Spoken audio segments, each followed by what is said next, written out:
Estamos en una segunda conversación descarada.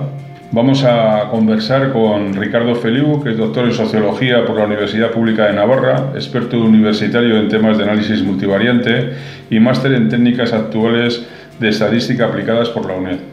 Imparte docencia en el Departamento de Sociología de la Universidad Pública de Navarra y en la UNED de Vitoria. ¿Cuál es el panorama, Ricardo, electoral en Navarra ahora? Bueno, Arratsaldeon, primero, Arratsaldeon, buenas tardes. Gracias por la invitación y estar ahí con todos vosotros y vosotras. ¿Cuál es el panorama electoral en Navarra?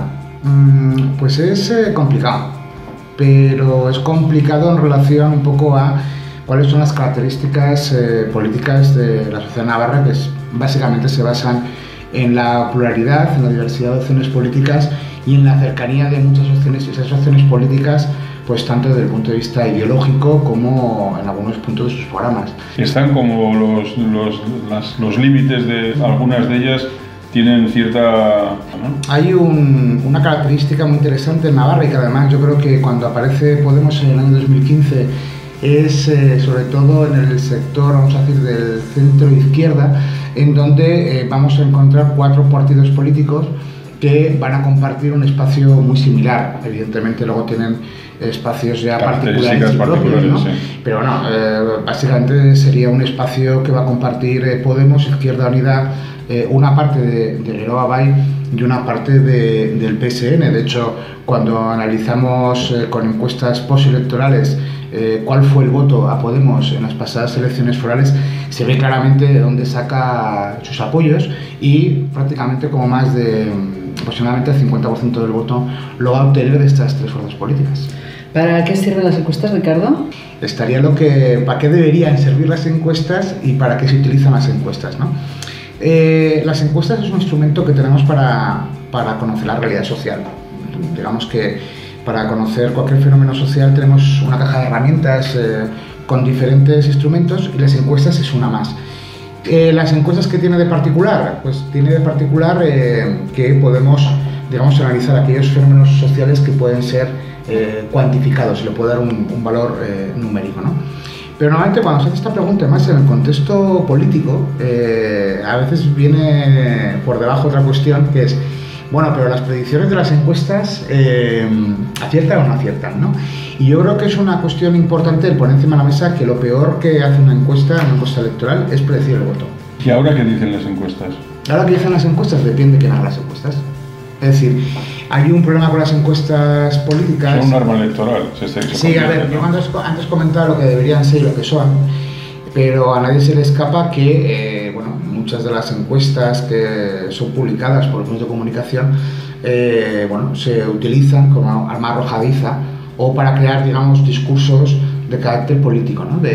Y muchas veces encuestas con una calidad muy discutible, con un trabajo de campo pues bastante regulero, con algunos datos que no tienen mucha lógica, de repente se convierten en la base de titulares que lo que persiguen en realidad es un posicionamiento político y no más analítico de lo que está ocurriendo a día de hoy. ¿Ha variado mucho el mapa político desde el 2015 ahora, sí, en Navarra? Digamos, antes comentaba que en Navarra ocurre un fenómeno que me parece interesante porque tiene algunos rasgos diferentes a lo que ocurre en otras partes del Estado, ¿no? Cuando se habla de cambio, que es una palabra que me tiene fascinado porque es la palabra más usada pero la menos definida por parte de los actores políticos, por tanto se convierte en una especie como de consenso de algo que no está perfectamente concretado y articulado. Claro, todo el mundo piensa 2015, ¿no? Incluso hay quien plantea la influencia del 15M. En realidad esto es una historia que empieza más atrás y empieza, o por lo menos donde empieza a observarse un escenario de cambio, es en realidad en el periodo 2003 o todo 2007. 2007 en el cual hubo un acuerdo entre Nabai, Izquierda Unida y el PSN que naufragó. Digamos la historia, no sé si las acordáis de ella, pero como al final el PSN pues recula y ese pacto no sale. Le mandan desde Madrid, el señor Blanco le manda... Y de tal manera que permite que UPN siga gobernando prácticamente sin ningún tipo de problemas, incluso con el apoyo implícito y explícito del PSN, ¿no? Claro, esto hay quien ve como una especie de derrota, pero lo interesante es lo que estaba ocurriendo de fondo. Y lo que estaba ocurriendo de fondo era una modificación del mapa mapa político, en el sentido de cómo a partir de ese momento el PSN termina por hundirse, es decir, electoralmente de lo que ya venía de atrás, pero ya se agrava del todo. Navai logra incorporar parte de ese voto de socialista que históricamente desde la década de los 90, que había sido abstencionista, deja la abstención y se empieza a activar políticamente a favor de Navai. Hay que recordar que fracasa de manera estrepitosa el planteamiento que hace la izquierda Abertzale de voto nulo. Prácticamente el voto nulo en Navarra suele estar entre 1,5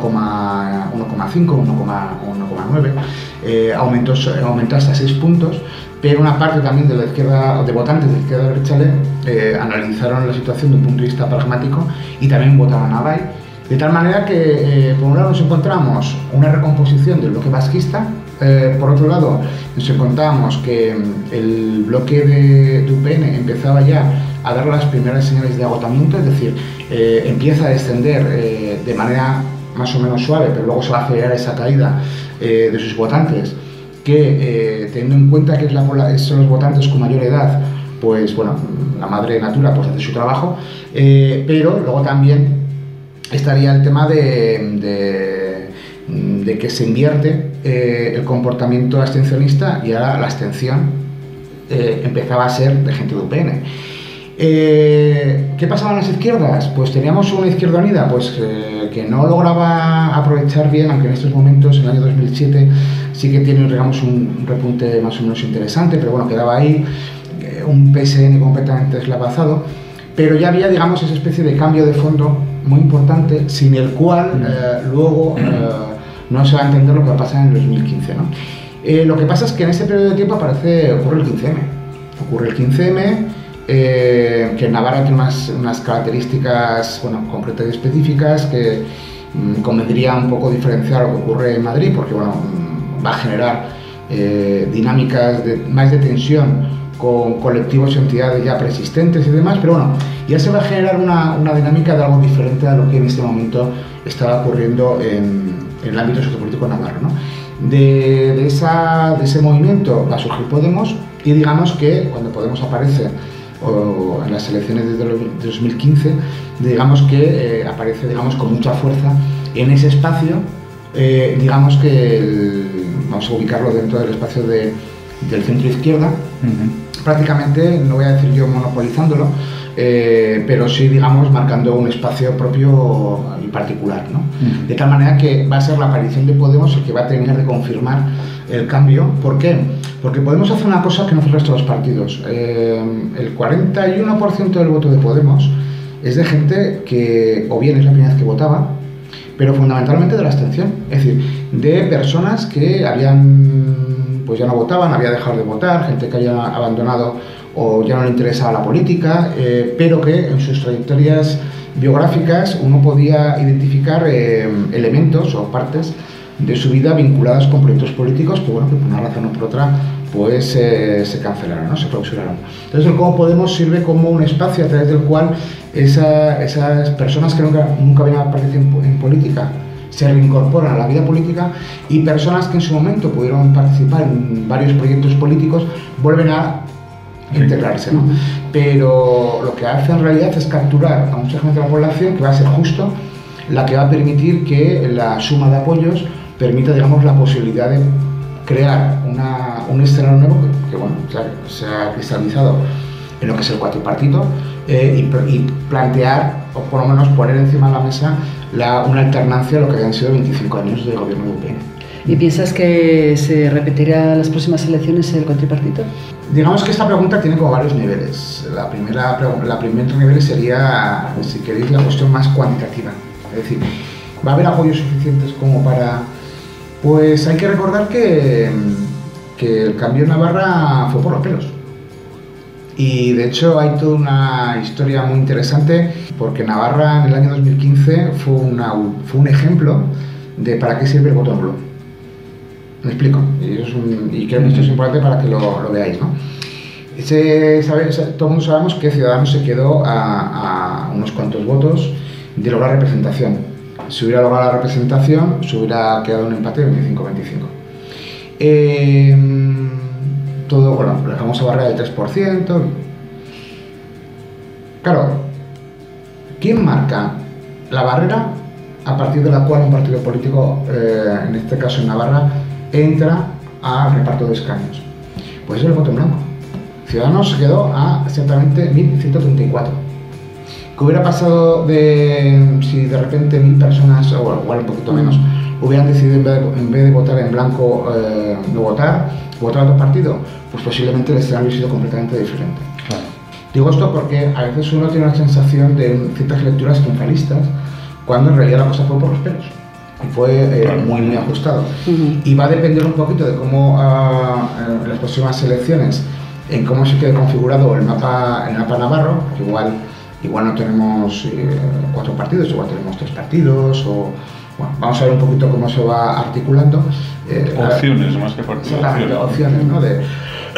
La otra parte de la pregunta, que sería más de fondo, sería lo que ha abierto el cuatripartito, es decir, todo este discurso del cambio.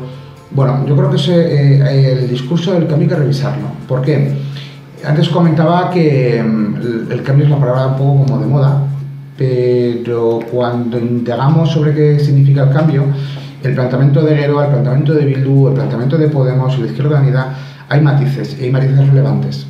Sobre todo porque alguno entiende el cambio como un mero reemplazar, digamos, posiciones de élite dentro de la élite política navarra, y hay otras personas que plantean el cambio desde un punto de vista mucho más estructural.